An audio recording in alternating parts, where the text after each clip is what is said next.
Assalamualaikum warahmatullahi wabarakatuh sekalian. Kenapa agama Islam itu sering disebut dengan agama bungsu? Apa alasannya? Apa penyebabnya? Untuk menjawab pertanyaan ini, kita akan membahas asal-muasal atau asal-usul daripada agama Abrahamik atau agama Samawi atau agama langit atau agama wahyu. Jadi, seperti yang kita ketahui bersama bahwa agama Abrahamik itu atau agama Samawi itu terdiri dari 3 agama, yaitu agama Yahudi, agama Kristen, dan agama Islam. Namun, agama Islam sering menolak atau membantah bahwa agama mereka itu adalah agama yang paling dulu gitu, agama yang ada sejak Nabi Adam. Mereka menolak bahwa mereka itu adalah agama bungsu atau agama terakhir daripada agama Samawi.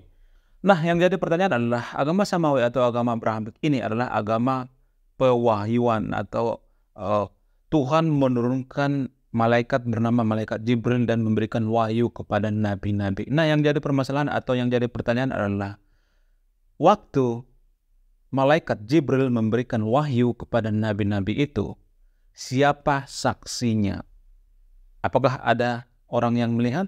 Apakah ada buktinya? Apakah ada bukti otentik? Minimal ada 2 orang saksinya. Bagi sahabat yang menonton video ini yang mengetahui jawabannya, siapa saksinya, apa buktinya nabi-nabi menerima wahyu-wahyu itu daripada malaikat Jibril, tolong tulis di kolom komen ya bagi yang tahu jawabannya. Selain itu, agama Abrahami ini atau agama Samawi ini sering mengalami atau sering distorsi dalam hal saling klaim ya. Agama Yahudi mengatakan bahwa agamanya yang paling suci, agama Kristen mengatakan bahwa agama yang paling suci karena agama kasih, agama Muslim juga mengatakan bahwa agamanya yang paling suci karena agama terakhir dan lain sebagainya. Namun, konon katanya, agama Samawi ini masih beririsan, Anda mencomot kisah-kisah daripada kisah-kisah agama terdahulu, yaitu agama yang 6.000 tahun sebelum agama Yahudi lahir, yaitu agama Mesopotamia. Jadi konon katanya agama Mesopotamia ini sangat banyak kisahnya yang mirip dengan agama-agama Samawi, agama Kristen, agama Islam, dan agama Yahudi. Bagaimana kisahnya? Bagaimana bisa agama Samawi ini ada kemiripan dan apakah benar-benar malaikat itu memberikan wahyu kepada nabi-nabi itu? Apa buktinya? Saya akan menjelaskan sebentar lagi. Berdasarkan penelitian ilmiah, agama Samawi atau agama Abrahami atau agama langit ini telah berdiri berdasarkan asal-usulnya berdiri atau tercipta di Timur Tengah, yaitu di sekitaran Palestina dan Israel. Jadi para ahli menemukan satu benang merah, yaitu agama Samawi ini adalah agama yang diturunkan oleh Abraham atau Nabi Ibrahim.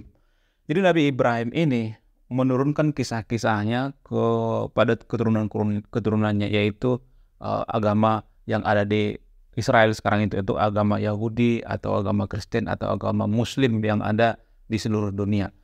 Jadi bagaimana ceritanya gitu agama Abraham ini bisa berbeda-beda gitu, saling klaim siapa yang paling suci, siapa yang paling benar, siapa yang paling diridhoi oleh Allah gitu. Nah, kalau untuk menjawab pertanyaan ini, kita harus melihat dari beberapa sudut pandang ya. Dari sudut pandang Yahudi, sudut pandang Kristen, sudut pandang Islam. Jadi saya tidak ada beban ya, karena saya tidak berpihak kepada agama tertentu. Saya tidak berpihak kepada Islam, kepada Kristen, kepada agama Yahudi dan lain sebagainya. Jadi kita akan melihat cerita atau kisah daripada agama Ibrahim ini atau Abraham ini dari 3 versi atau 4 versi, dan yang terakhir dari versi agama Mesopotamia. Jadi kalau agama Yahudi dan agama Kristen itu atau agama Islam itu berbincang-bincang gitu, mereka saling klaim gitu. Agama Islam mengatakan agama kamilah yang paling suci, agama Kristen, agama Yahudi itu adalah agama yang tidak terlalu suci atau tidak terlalu sempurna. Karena apa? Karena nabi terakhir itu ada di agama kami.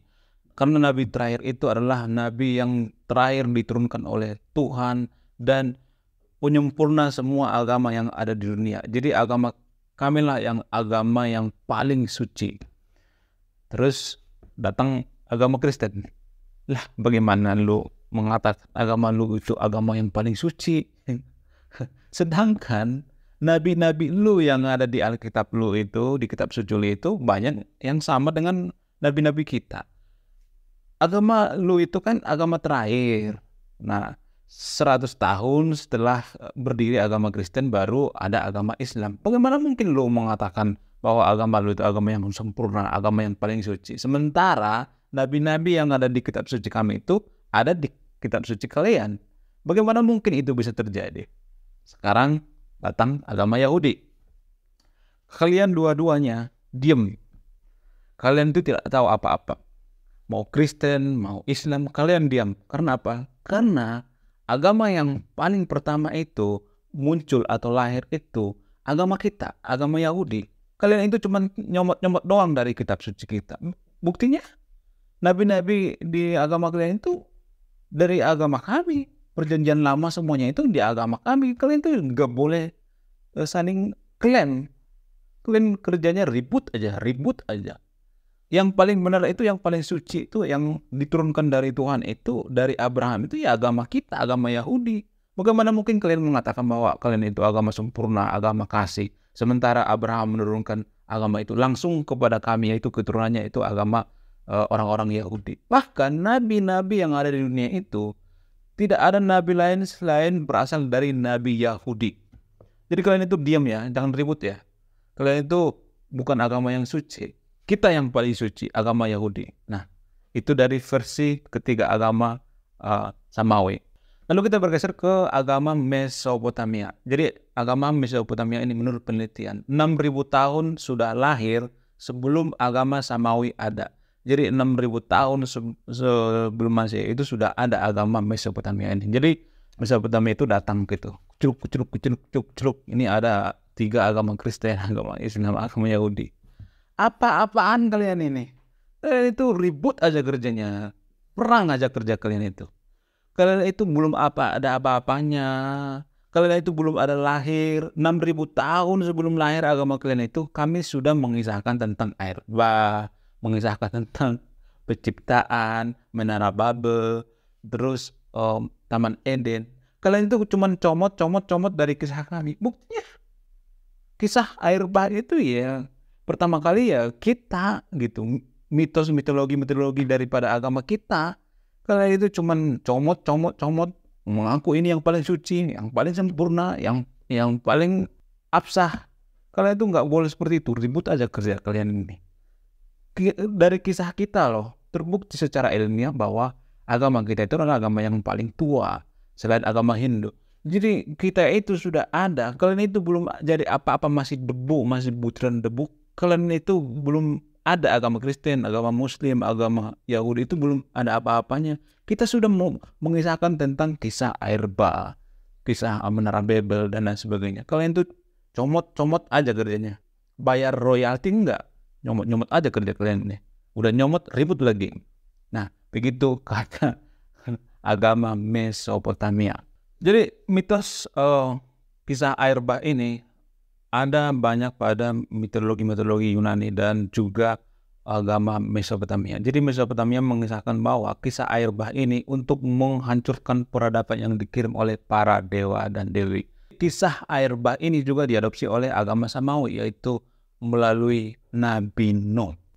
Mitos penciptaan juga ada pada agama Mesopotamia.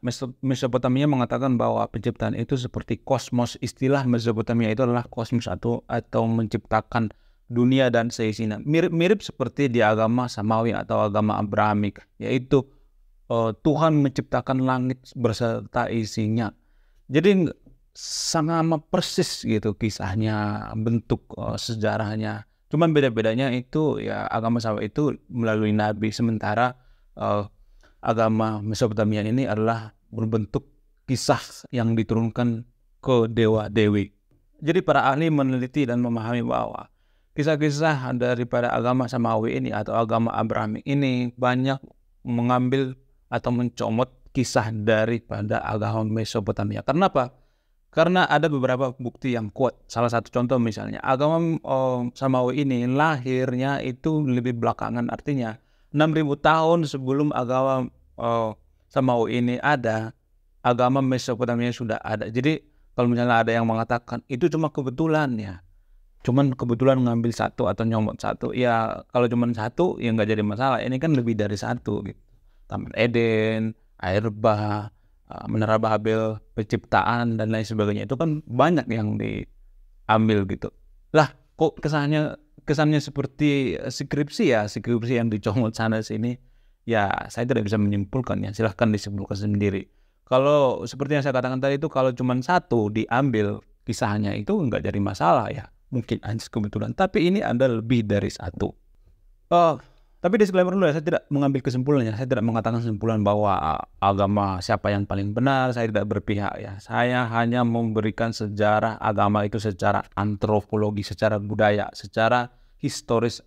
Artinya gini, melihat masalah agama itu kita tidak boleh ya.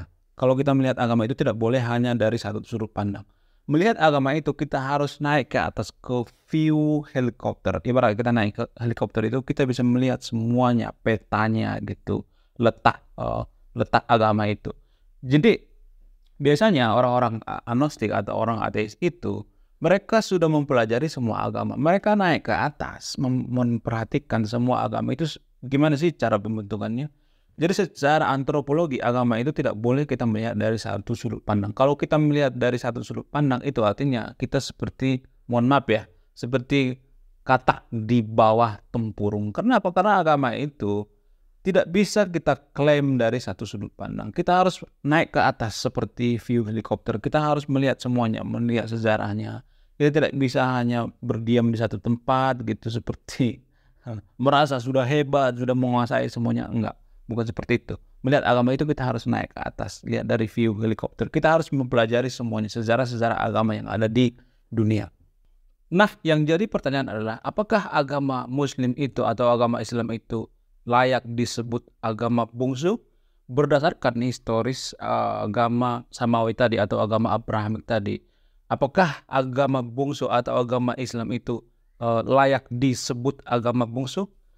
Ada yang mengatakan, ada yang berpendapat bahwa agama Islam itu sudah ada sejak zaman Nabi Adam. Sekali lagi, agama Islam sudah ada sejak zaman Nabi Adam. Nah, yang jadi pertanyaan selanjutnya adalah, lalu kalau saat zaman Nabi Adam ada Islam, kenapa peradaban Islam itu ada setelah Nabi Muhammad wafat? Coba dijawab dulu. Ada yang bisa jawab nggak? Kenapa peradaban Muslim atau Islam itu ada setelah Nabi Muhammad lahir? Kalau ada yang mengatakan bahwa agama Islam itu adalah agama yang paling dulu, yang paling ada di dunia ini, agama Adam, agama Nabi Adam dan lain sebagainya. Lalu yang jadi permasalahan adalah, kalau agama Islam itu adalah agama yang pertama atau agamanya Nabi Adam, kenapa Islam itu baru ada setelah Nabi Muhammad wafat? That the question of life. Coba dijawab dulu di kolom komen ya, siapa yang bisa jawab. Terima kasih sudah menyimak video ini. Sekian video ini, saya Ray Kunoha, salam rasional.